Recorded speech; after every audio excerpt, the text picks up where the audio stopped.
দূরে বালির টিলা ঢেউয়ের মতো ওঠানামা করে, আর আকাশে তারা যেন নেমে আসে হাতের নাগালে। মানুষ বলে দিনের তাপে যেমন মরুভূমি নিষ্ঠুর, রাতের নিস্তব্ধতাও তেমনই রহস্যময়।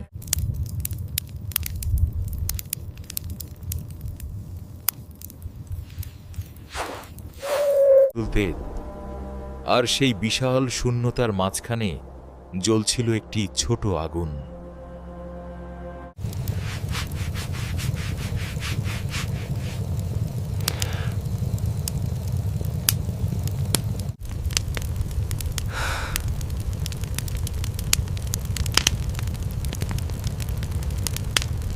লোকটা পরিচিত ছিল চারপাশে একটাই নামে, মালিস ববা।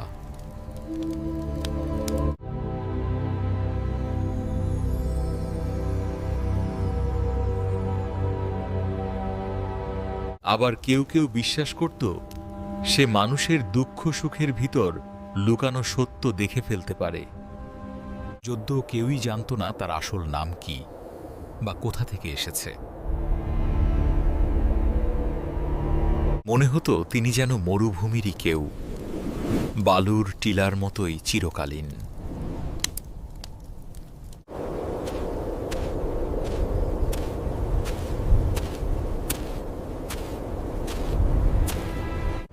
হারিয়ে যাওয়া পথিক সেই রাতে মালিস বাবার আগুনের আলোয় দূরে একটি ছায়া দেখা গেল।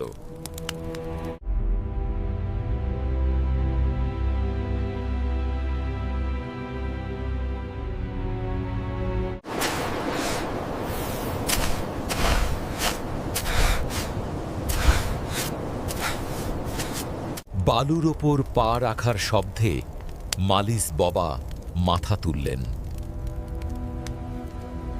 তরুণীটি কাছে এলে দেখা গেল তার বয়স 17-18 বেশি নয়। পরনে ধুলো মাখা শাড়ি, চুল এলোমেলো, চোখে ভয় আর ক্লান্তি। হাঁটতে হাঁটতে কয়েক পা পরেই সে হোঁচট খেয়ে পড়ে গেল মালিস বাবার সামনে। মালিস বাবা ধীরে ধীরে তার গায়ের ওপর নিজের পুরনো চাদরটি জড়িয়ে দিলেন। তুই কে মা?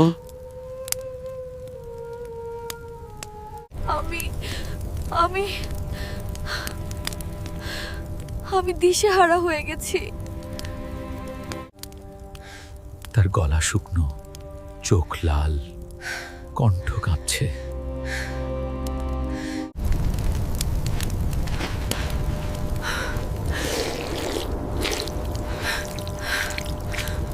মেয়েটির নাম রোদেলা।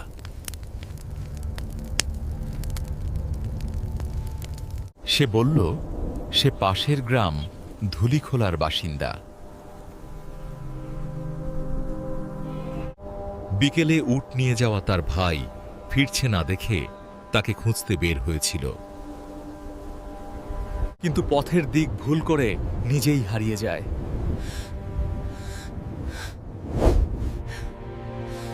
সন্ধ্যার পর মরুভূমির ঠান্ডা আর ভয় তাকে ঘিরে ধরে। তখনই মালিস বাবার আগুনের আলো দেখতে পায়। মেয়েটি কথা বলার সময় মালিস বাবা চুপচাপ তার মুখের দিকে তাকিয়ে রইলেন।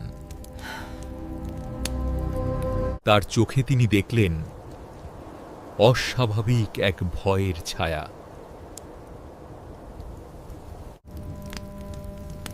মরুভূমির বাতাসে যে গল্প ভেসে বেড়ায়, রোদেলা একটু শক্তি ফিরে পেয়ে বলল, কিন্তু আমি সত্যি সত্যি শুধু হারাইনি বাবা, ও কিছু একটা আমায় অনুসরণ করছিল। মালিশ বাবা চুপচাপ কাষ্ঠখণ্ডের মতো কণ্ঠে জিজ্ঞেস করলেন, বিরাম চিহ্ন? বাতাসের শব্দ নাকি নিজের ভয়? না বাবা, কেউ ছিল, অদ্ভুত ছায়া।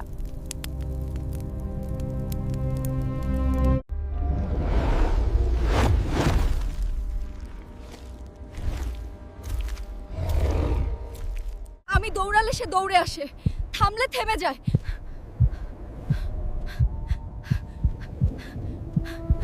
ঠিক যেন কেউ অন্ধকারে বসে আমায় দেখছিল।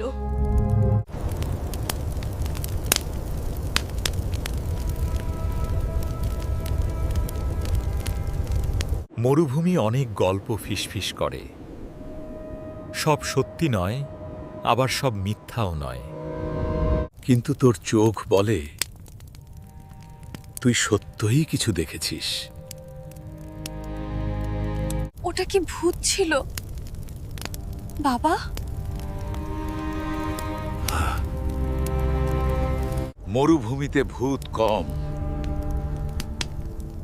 মানুষ বেশি ভয়ঙ্কর।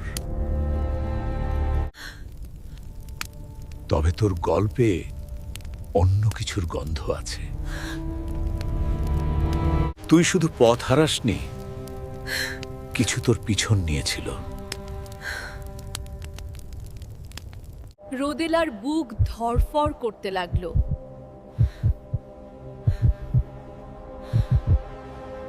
বলা হয় মালিস বাবার চোখ মানুষের মনে লুকানো ভয় পড়তে পারে। আর মরুভূমির অদৃশ্য প্রাণীদের উপস্থিতিও টের পায়।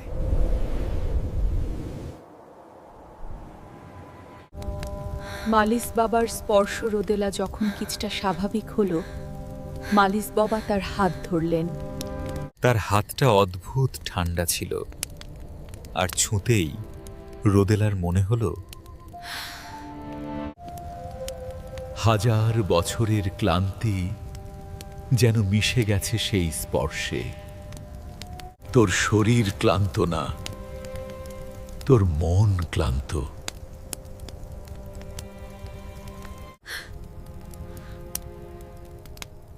তুই অনেক কিছু চেপে রাখছিস। রোদেলা বিস্মিত, কারণ এই কথাটি ছাড়া আর কেউ কখনো জানতো না। তার মনের ভিতরে কত দুঃখ জমা। মালিস বাবা তার হাতের তালুতে আলতো চাপ দিতে শুরু করলেন। সেই চাপ যেন শুধু শারীরিক ম্যাসাজ নয়, কেমন যেন মন ছোঁয়া এক মন্ত্রের মতো। প্রতিটি চাপ যেন রোদেলার ভিতরের জুলুম, ভয় আর অস্থিরতা গলিয়ে দিচ্ছে। রোদেলা অনুভব করল কান্না থেমে গেছে, শ্বাস স্বাভাবিক। বুকের চাপা ভয় দূরে কোথাও মিলিয়ে যাচ্ছে। সে বলল, বাবা, আপনি কে? বাবা, আপনি কে? আমি কেউ না, কেউ মা। মা। মরুভূমির ধুলো, বাতাসের মানুষ। রদিলার অসহনীয় সত্য মালিশ। বাবা একটু বিরতি দিয়ে বললেন, তোর চোখে সেই ভয় দেখতে পাচ্ছি, যা পথ হারানোর কামনে আসে না।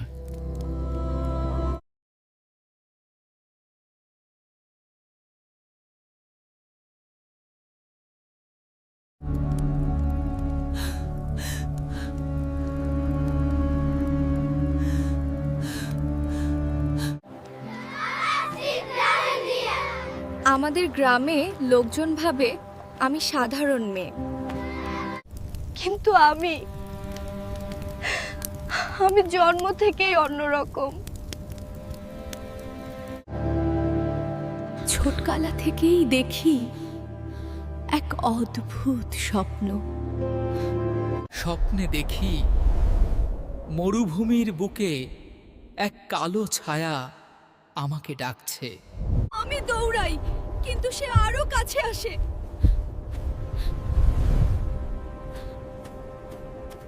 কেউই আমার কথা বিশ্বাস করে না।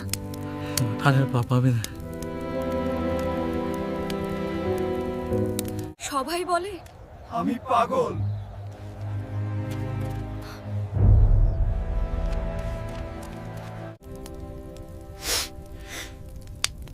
স্বপ্নেও কখনো কখনো সত্য থাকে। মরুভূমি যে কাউকে নির্বাচন করতে পারে।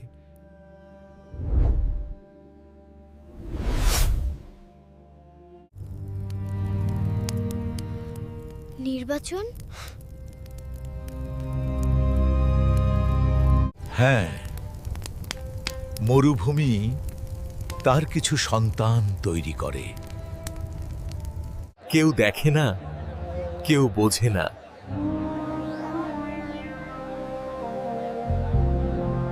তাদের মন, ইন্টুইশন আর অনুভূতি জন্মগতভাবেই তীক্ষ্ণ হয়। তোর ভেতরে এমন ক্ষমতা আছে যা তুই এখনো বুঝিস না। রোদেলা হতবাক। সে এমন কিছু কখনো শোনেনি। ছায়াটিকে মালিস বাবা আগুনের দিকে তাকিয়ে বললেন, তুই যে ছায়া দেখেছিস ওটা ভূত নয়, ওটা জিরাঙ্গা নামে এক মরু প্রেত। মানুষ নয়, আবার পুরো অশরীরীও নয়।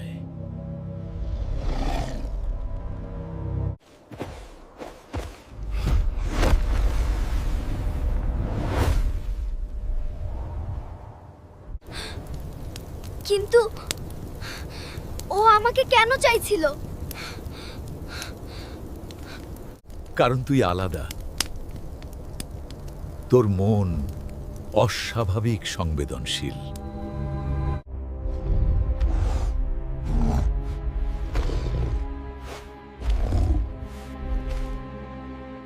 সে সেটাই নিতে চাইছিল, তোর অন্তর শক্তি। রোদেলা হঠাৎ বুঝতে পারল, স্বপ্নের ছায়া আর এই ছায়া একই হতে পারে। জীবনের কাছাকাছি মৃত্যুরাত ঘনিয়ে আসছিল। দূরে শোনা যাচ্ছিল বালির স্রোতের মতো বাতাসের শব্দ। তোর ভয়কে তুই পালাতে দিস না।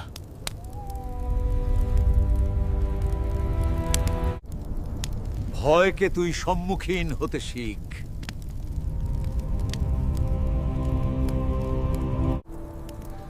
কিন্তু আমি কি?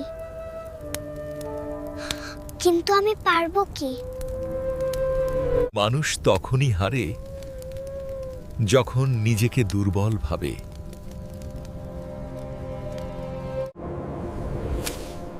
মরুভূমি কাউকে দুর্বল রাখতে দেয় না। এখানে শুধু মন শক্ত মানুষই বাঁচে।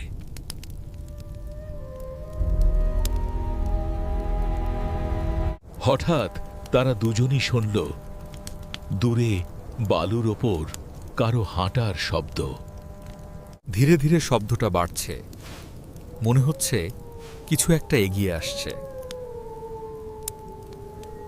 রোদেলার গা শিউরে উঠল।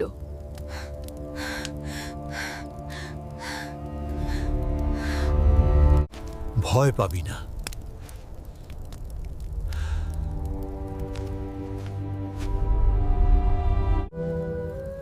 তুই এখনো মালিস বাবার আগুনের কাছে। আগুনের আলো কোনো ছায়াকে শক্তি পেতে দেয় না। দূরে কালো একটি অবয়ব দেখা গেল।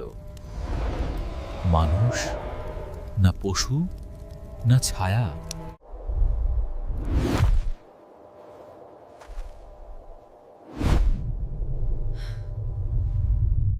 বাবা, ওটাই ওটাই। মালিস বাবা উঠে দাঁড়ালেন। তার চোখে ছিল বালির মতো স্থিরতা।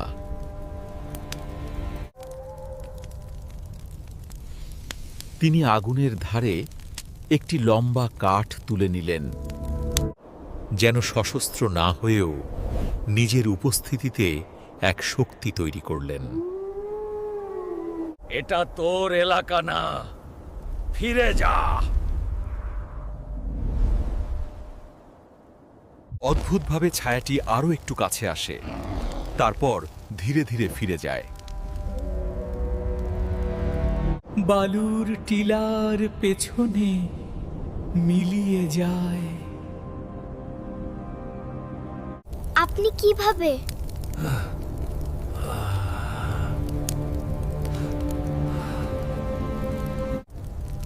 ছায়ার ওপর আগুনের ক্ষমতা সবচেয়ে বেশি।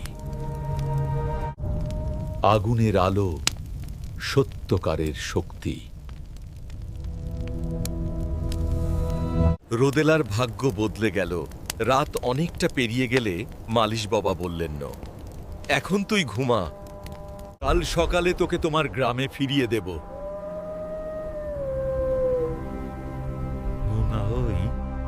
রোদেলা প্রথমে ভয় পাচ্ছিল, কিন্তু তার মন আর ভারী লাগছিল না। মা, মনে রাখিস, তুই ভয় পাওয়ার জন্য জন্মাসনি। তুই আলো নিয়ে চলার জন্য জন্মেছিস। জিরাঙ্গা তোর পিছু নিয়েছে মানে তোর ভেতরের শক্তি বড় কিছু। তোর ভবিষ্যৎ অনেক মানুষের সাহায্য করবে।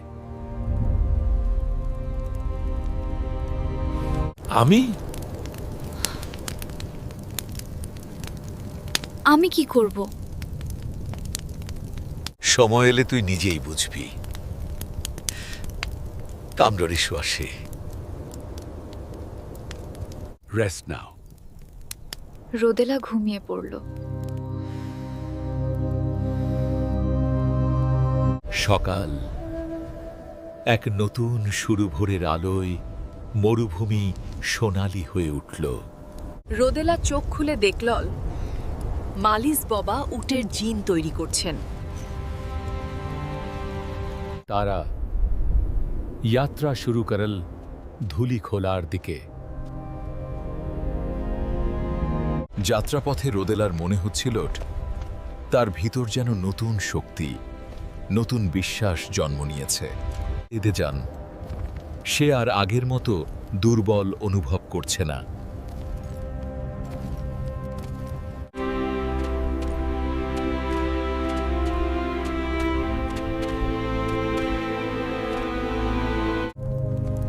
বাবা, আমার জীবন আপনি বদলে দিলেন। আমি কিছুই করিনি মা, তুই শুধু নিজের আলোটা চিনে ফেলেছিস। রোদেলা নেমে গ্রামে ঢুকে গেল। পিছু ফিরে দেখল মালিশ বাবা ধীরে ধীরে মরুভূমির দিকে চলে যাচ্ছেন। মনে হচ্ছিল তিনি যেন কখনো ছিলেনই না। তিনি মরুভূমিরই কোনো আত্মা। বছর কয়েক পরে গ্রামের মানুষ এখন রোদেলাকে চেনে এক নতুন নামে, মরু আলোর রোদেলা। সে মানুষের দুঃখ কষ্ট শুনে তাদের মনোবল ফেরায়, হারানো মানুষ খুঁজে বের করে, ভয় কাটাতে সাহায্য করে।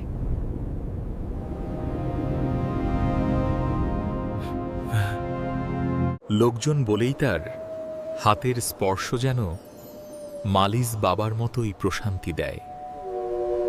অনেকে বলে মালিশ বাবা তার ভিতরের শক্তি জাগিয়ে তুলেছিল। বাবা, আপনি যেখানে থাকুন, আপনি ভুল করেননি। আমি সত্যই বদলে গেছি। মরুভূমির বাতাস তখন হালকা একটা শব্দ তোলে। সে বোঝেছেই সেই শব্দই মালিশ বাবার আশীর্বাদ। মরুভূমি কখনো কাউকে ভুলে না, মালিশ বাবাকে কেউ আর দেখেনি। কেউ বলে তিনি বালুর নিচে ঘুমিয়ে গেছেন।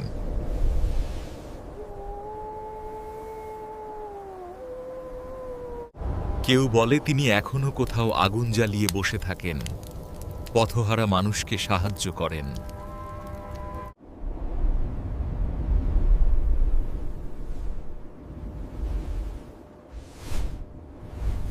Go to the clearing. A path. Look, a light. There's hope. আর রোদেলা, সে আর সেই ভয় পাওয়া মেয়েটি নেই। সে এখন শক্তির প্রতীক, এক জীবন্ত প্রমাণ যে এক রাত, একজন মানুষ, এক টুকরো আগুন। মনেটি কখনো কখনো পুরো জীবন বদলে দিতে পারে।